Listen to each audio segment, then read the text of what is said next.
Porbandar civil હોસ્પિટલના તબીબ પર દર્દીના પુત્રએ હુમલો કરી ગાળાગાળી કરતા ચકચાર મચી છે.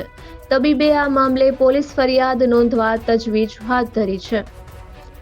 પોરબંદર સિવિલ હોસ્પિટલના આરએમઓ ડોક્ટર વિપુલ મોઢાએ આપેલ માહિતી મુજબ સોમવારે બપોર બાદ રોકડિયા હનુમાન મંદિર પાછળ આવેલ શીતલ પાર્કમાં રહેતા અરવિંદભાઈ લાડવા નામના આધેડે ઝેરી દવા પી લેતા તેઓને સારવાર માટે સિવિલ હોસ્પિટલે ખસેડવામાં આવ્યા હતા અને જુનિયર તબીબો ઇમરજન્સી રૂમમાં તેની સારવાર કરી રહ્યા હતા. ત્યારે અરવિંદભાઈનો પુત્ર હિરેન ત્યાં આવ્યો હતો. તબીબોએ તેના પિતાએ કઈ દવા અને કેટલી પીધી છે તેમ પૂછતા હિરેન ઉશ્કેરાઈ ગયો હતો અને ઊંચા અવાજે વાત કરતા તબીબોએ ઇમરજન્સી વોર્ડમાં અન્ય દર્દીઓની સારવાર પણ ચાલુ હોવાથી શાંતિથી વાત કરવાનું કહેતા હિરેન વધુ ઉશ્કેરાયો હતો અને જુનિયર તબીબ સાથે ગાળાગાળી કરી હતી. આથી તબીબે ગાળાગાળી કરવાની ના પાડતા હિરેને તબીબની છાતી પર મુક્કા માર્યા હતા. ત્યારે રહેલ અન્ય સ્ટાફ તબીબને બચાવવા વચ્ચે પડતા તેઓ સાથે પણ ગાળાગાળી અને ઝપાઝપી કરી હતી.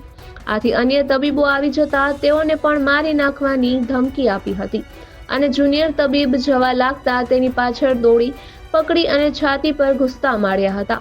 ત્યારબાદ તેણે ઇમરજન્સી વોર્ડના પાર્ટીશનમાં માથું પછાડી કાચ તોડી નાખ્યા હતા અને ઓક્સિજનની પાઇપલાઇનને પણ નુકસાન પહોંચાડ્યું હતું. પોલીસને જાણ થતાં પોલીસ તુરંત ત્યાં દોડી ગઈ હતી અને હિરેનને ઝડપી લઈ આગળની કાર્યવાહી હાથ ધરી છે.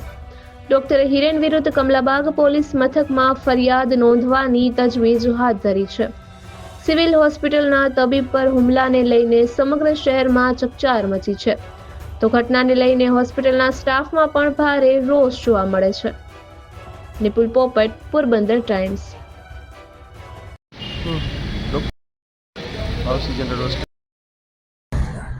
અત્રેની હોસ્પિટલમાં આજરોજ આશરે 4:30 કલાકે કોઈ શખ્સ લાડવા કરીને દવા પીને આવેલા હતા.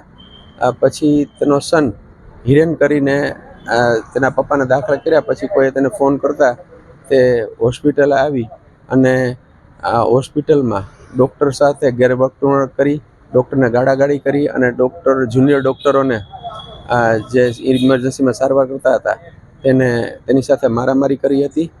અને આ બાબતે અને હોસ્પિટલના ઇમરજન્સી રૂમના કાચ અને ઓક્સિજન લાઇનને પણ નુકસાન કરેલું હતું.